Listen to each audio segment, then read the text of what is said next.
Há 75 anos, a história da Agrosérie se funde à história de sucesso do agronegócio brasileiro.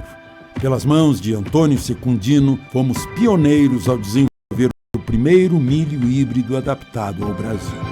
Ao longo de gerações, acompanhamos o trabalho incansável dos produtores rurais para que o nosso agronegócio continue ajudando a construir o futuro do Brasil. Agroséries, grandes histórias constroem o futuro.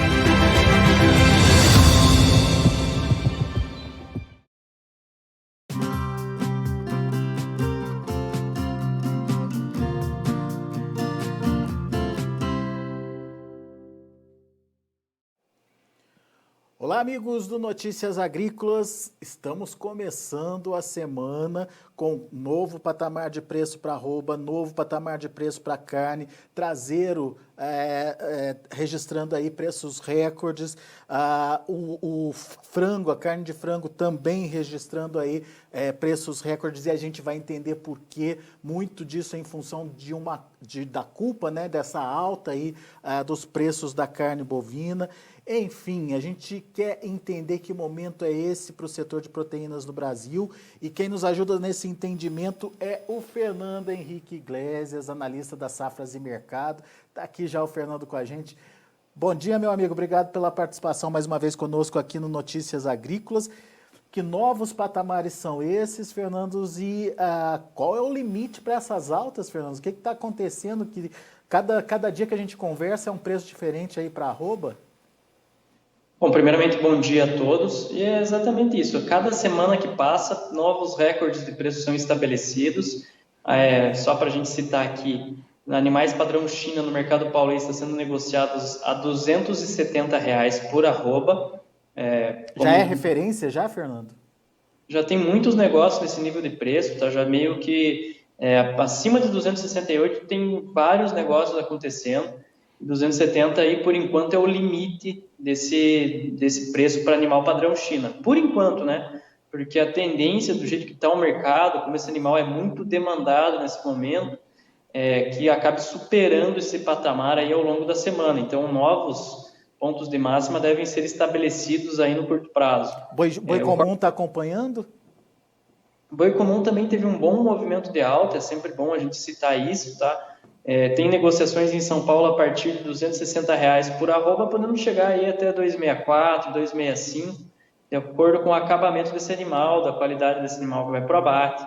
Enfim, a gente ainda tem um spread relativamente grande entre o animal padrão China e o animal destinado ao mercado doméstico, mas isso acontece porque a demanda em relação ao animal destinado que cumpre esse requisito de exportação ao mercado chinês é muito grande. Além disso, esse animal ele não está tão presente assim no mercado brasileiro nesse momento. É um animal jovem, enfim, tem uma série de características na conformidade da carcaça e assim por diante, faz dele extremamente disputado no mercado. É por isso que a gente vê uma escalada de preços tão agressiva para esse tipo de animal. Mas a China segue demandando forte, Fernando? Sim, é a tendência, inclusive, que a China aumente seu ritmo de compras aí nesse último bimestre. Os números preliminares dão esse entendimento agora em outubro, que a China compra muito bem carne do Brasil, não só a carne bovina. É sempre bom a gente frisar que ela está comprando proteína animal em escala global, tá? Carne bovina do Brasil, da Argentina, da Irlanda, da Austrália, carne suína do Brasil, Estados Unidos, União Europeia. Enfim, ela precisa preencher uma lacuna de oferta de 10 a 15 milhões de toneladas, tá? No ano, então é muita coisa, é muita carne, e isso exige uma atuação muito presente no mercado internacional. E é por isso que ela tem importado volumes tão agressivos nesse ano de 2020. E agora, como a gente está se aproximando do Ano Novo Lunar, começa todo o planejamento para preparar seus estoques, para atender o principal feriado do mercado chinês. Então, a gente vai ver uma China talvez mais presente ainda e mais agressiva nas compras. Isso que eu ia perguntar. Isso significa, então, mais agressividade nas compras chinesas? Sim, já tem frigoríficos recebendo consultas para ampliar esse ritmo de vendas com destino ao mercado chinês. Então, esse é um sintoma muito importante para o mercado, que dá o entendimento de que os preços seguirão muito altos. Não há perspectiva de inversão de curva de preço por enquanto, Isso é bom a gente colocar que não é só para pecuária de corte, tá? O resto do setor carnes também é beneficiado por todo esse movimento de exportação em 2020. Mas a realidade de um frigorífico exportador, principalmente esse frigorífico que exporta para a China, é a mesma dos frigoríficos de mercado interno, Fernando? De maneira alguma, não tem nem como comparar. Por exemplo, a China paga em média aí $5 por quilo da carne bovina brasileira. Se a gente pegar a paridade cambial de momento, vai dar mais de R$ 25 por quilo de carne bovina. Então, é um preço muito alto. Aqui, se a gente pegar mesmo com o atacado, com o traseiro batendo R$ 19,50 por quilo, o dianteiro aí na média de 14,25 a 14,30, a gente chega num boi casado aí de 16,50, vai fechar aí a conta mais ou menos num 253, 254. Então, quem está fazendo apenas mercado doméstico está numa situação bem mais difícil, operando realmente no vermelho. Aí cresce a possibilidade de alguns frigoríficos indicando férias coletivas, redução da capacidade de abate. A gente já vê situações assim em Goiás, Mato Grosso, Rondônia. Então, já existe esse tipo de conversa no mercado sobre férias coletivas, sobre redução de capacidade produtiva mesmo, porque o preço da matéria-prima é muito alto nesse momento. Em momentos como esse, a venda dos subprodutos acaba ajudando os frigoríficos. Nem assim está fechando a conta, Fernando? Nem dessa forma a conta fecha, tá? Somando tudo, a gente chega num 255 aí na equivalência, tá? E acaba ficando no vermelho realmente. A gente tem que considerar também preços dos derivados, os produtos de reciclagem animal estão num patamar recorde também nesse ano de 2020, mas esse mercado tem mais relação com a soja do que com o próprio boi gordo. Por exemplo, escassez de óleo de soja leva uma demanda por sebo bovino muito grande para a produção de biodiesel, e isso tem levado esses derivados aí a preços recorde, mas mesmo assim, essa conta acaba não fechando. E daí a atitude do frigorífico é ou reduzir abate ou sinalizar aí férias coletivas. Isso a gente já começou a ver algumas unidades fazendo. Sim, exatamente. Aí entra aquela opção, né? O custo de ficar parado é maior do que o custo de você manter um abate no vermelho. É essa conta que o frigorífico tem feito nesse momento. Alguns preferem simplesmente dar férias coletivas, parar por um tempo e ver como o mercado vai se comportar daqui até o final do ano. Mas, ao que tudo indica, as sinalizações até o momento não apontam para uma inversão da curva de preços. Pelo contrário, a gente vê um mercado cada vez mais agressivo, mesmo com toda essa conversa dos frigoríficos em reduzir abate, dar férias coletivas mesmo. A gente vê um mercado cada vez mais agressivo nas altas, seja do boi gordo ou da carne. Então, um movimento muito intenso realmente nesse segundo semestre, sem sinais de que vai virar essa curva de preços aí, pelo menos até o final de 2020. Mas o consumidor final, lá na ponta final, ele está disposto a bancar essas altas, Fernando? Ele está pagando esses preços? A gente vê preços cada vez mais altos. Como eu falei, o traseiro a R$19,50 é um sintoma que o consumidor final está levando esses reajustes ainda, tem absorvido esse movimento, mas como a gente já vê um movimento de migração para outras proteínas, principalmente a carne de frango, que também está estabelecendo preços recordes, acima de R$6,20 por quilo frango congelado, esse já é um sintoma que está próximo da saturação, que o consumidor final não vai ter tanta capacidade para absorver tantos reajustes da carne bovina e vai simplesmente ir para a carne de frango. A relação é muito simples. A R$6,25, R$6,30, a carne de frango é pelo menos mais de 3 vezes mais acessível do que o corte traseiro bovino. Então, a escolha é bastante óbvia nesse momento. Você vai para aquela proteína, o consumidor médio vai para aquela proteína que é a mais acessível. Então, esse movimento é natural dentro do mercado. E como é que fica o suíno nessa conta aí, Fernando? Nessa comparação? O suíno está em média aí a R$11,75, R$11,80 por quilo, tá, o preço da carcaça. Preço recorde também, né? É bom a gente pontuar. É uma carne de preço intermediário, vamos dizer assim, mas ela também acaba perdendo o mercado para a própria carne de frango, porque a competitividade da carne de frango é sem igual, né? R$6,30 por quilo deixa ela muito acima das outras concorrentes. Então, e até por isso a carne de frango tem apresentado uma escalada de preço tão interessante, por ser uma proteína tão acessível, ela tem ganhado mercado em relação a essas proteínas aí que estão num preço realmente proibitivo. E tem que se levar em conta a rapidez da produção da carne de frango em comparação com as demais proteínas, né, Fernando? E mesmo assim não estão dando conta, né? Sim, a gente está caminhando para um mês de outubro em que o alojamento tende a ser recorde, em torno de 608 milhões de cabeças de corte é a tendência de alojamento para esse mês de outubro, maior alojamento da história, e tudo isso é pensando em atender essa demanda, né, doméstica. Já é sempre bom a gente pontuar que as exportações de carne de frango elas são positivas nesse ano de 2020, mas não é um movimento tão agressivo quanto a carne suína e a carne bovina. Ela cresce só 2% em relação ao ano passado, está no seu ritmo, vamos dizer assim, normal. A China também é nosso principal importador de carne de frango, mas nesse mercado, pelo menos, a dependência é menor. A gente tem Oriente Médio comprando bons volumes de carne do Brasil, temos o Japão, que é um consumidor bem tradicional de carne de frango brasileiro, e isso faz uma grande diferença para a avicultura. E, claro, o que mais pesa na formação de preços para a carne de frango é o mercado doméstico e essa preferência do nosso consumidor médio em uma proteína mais acessível. E pela competitividade que está estabelecida aí até esse momento, né?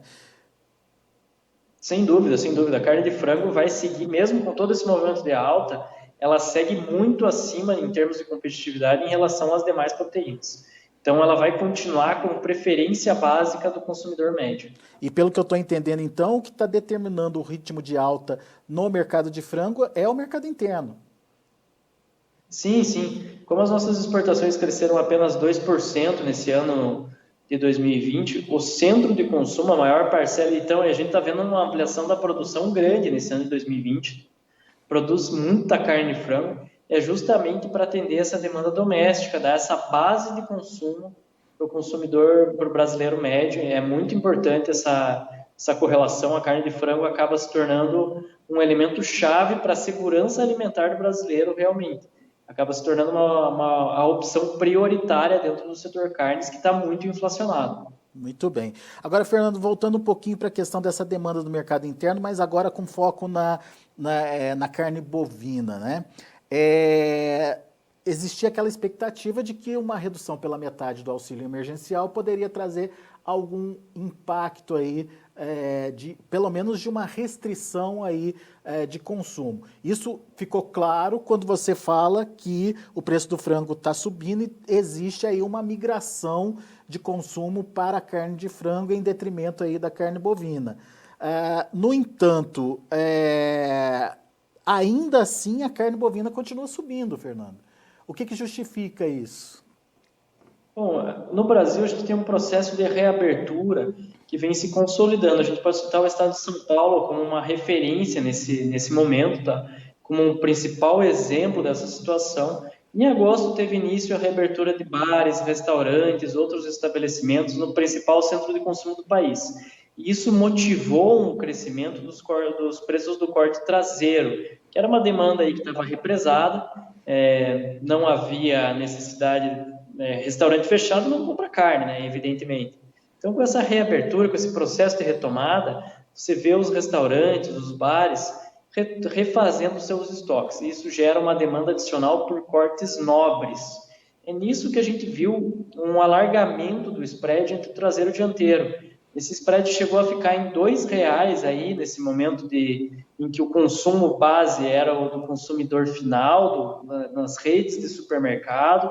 O pessoal comprava carne no supermercado, não gastava em lazer, não gastava em entretenimento. Isso inclui bares, restaurantes e outros estabelecimentos. Então, com essa reabertura, com esse processo de retomada, tem que haver um planejamento desses estabelecimentos para recompor seus estoques.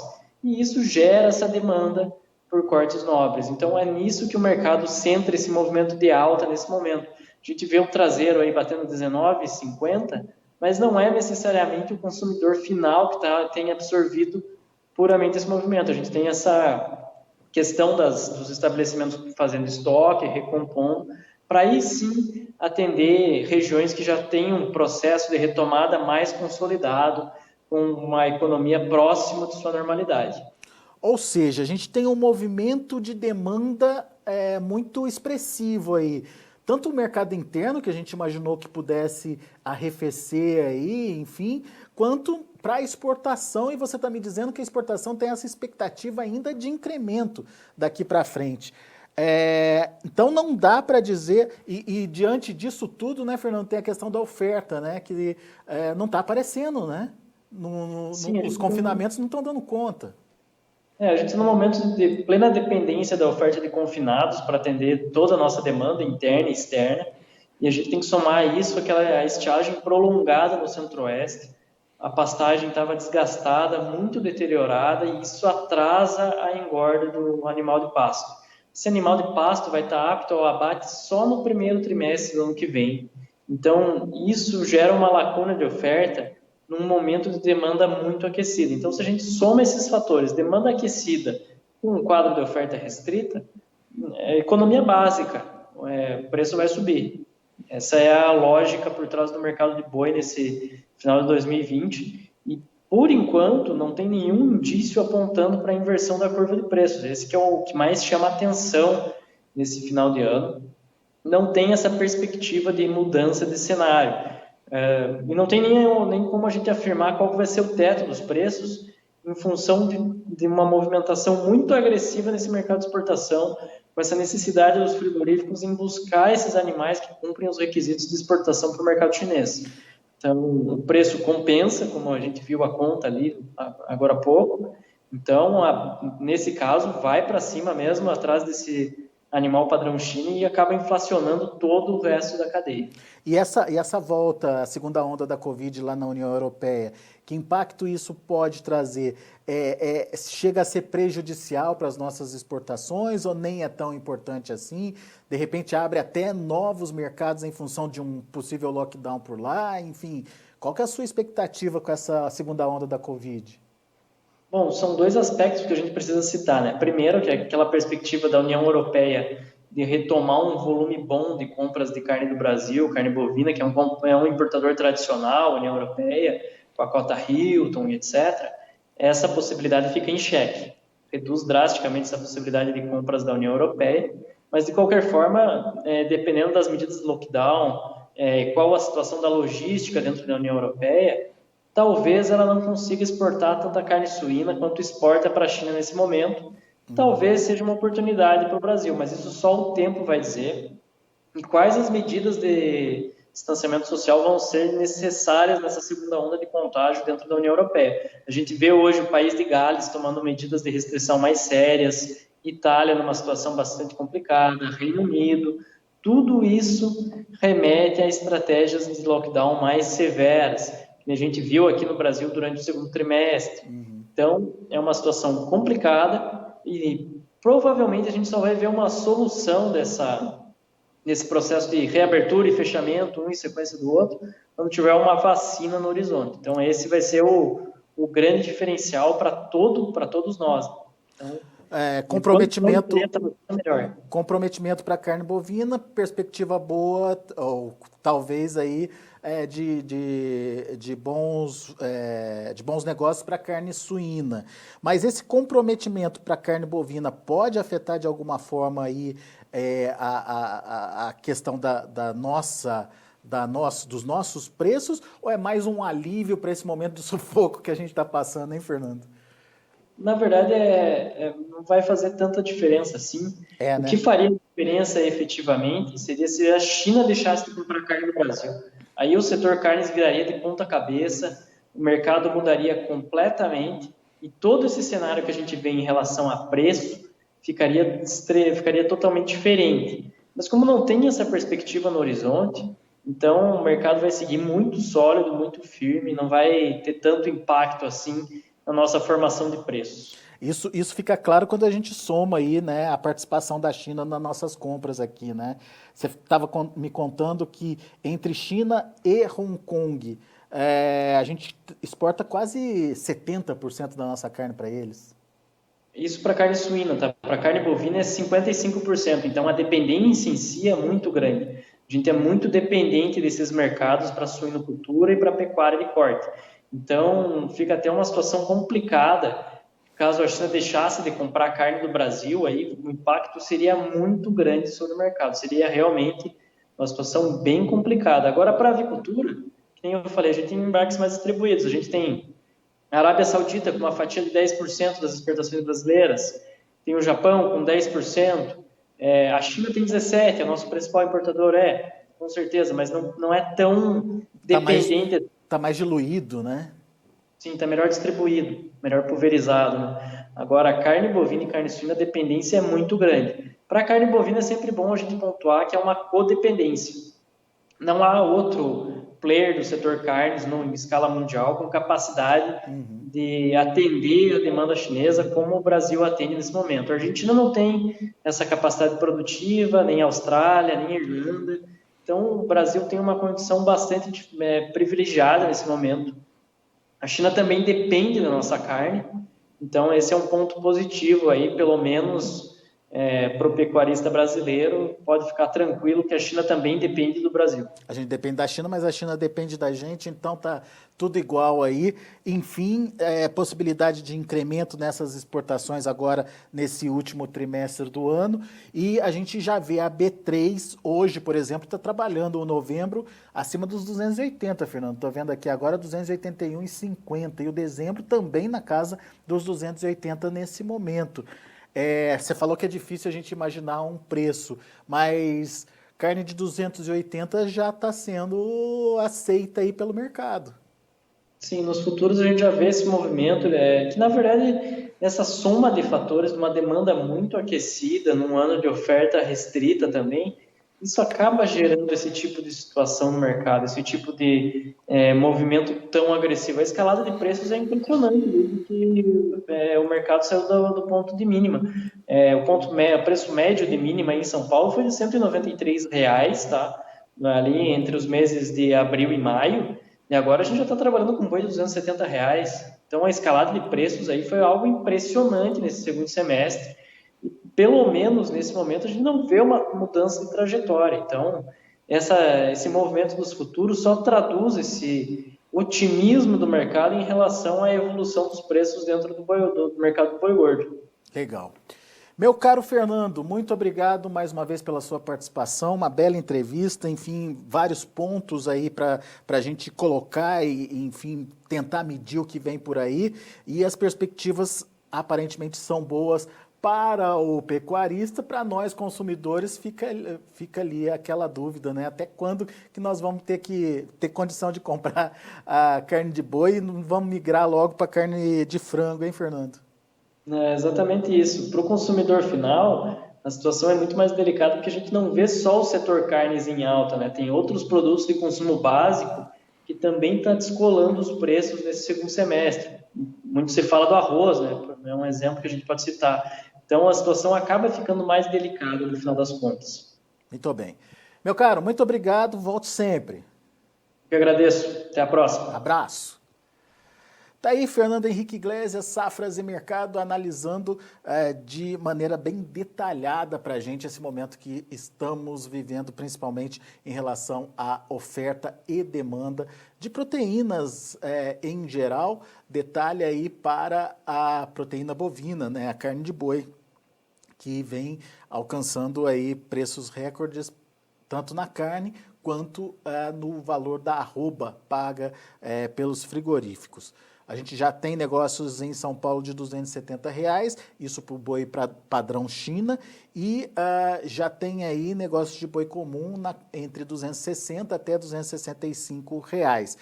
Para os frigoríficos de mercado externo, né, que vendem, que exportam os seus produtos, a conta está fechando e tem aí um bom rendimento aí em relação às negociações. Mas para aquele frigorífico que está trabalhando focado no fornecimento de carne para o mercado interno, esse frigorífico está tendo um certo trabalho aí para conseguir conquistar ou trabalhar de forma positiva aí nas contas do Fernando. Tem muito frigorífico trabalhando no vermelho nesse momento e que está obrigando a algumas atitudes como redução no abate e também sinalização de fechamento com férias coletivas, já que não está valendo a pena aí para esses frigoríficos trabalharem com prejuízo, obviamente. Bom, antes de encerrar, deixa eu passar para vocês como estão as movimentações lá na B3, Mercado Futuro do Boi, de olho na tela, outubro, R$ 267, outubro aí, trabalhando sem evolução, né, sem mudança. O novembro, R$ 281,50, alta de 0,61%. O dezembro, R$ 280, alta de 0,29%. E o janeiro, R$ 272,60, alta de 0,22%. Na última sexta-feira, o boi gordo, medido pelo indicador CPEA, fechou a R$ 263,65, uma alta de 0,84%. São os números de hoje, a gente fica por aqui, agradeço muito a sua atenção, a sua audiência. Na sequência, tem João Batista Olive com Tempo e Dinheiro aqui no Notícias Agrícolas.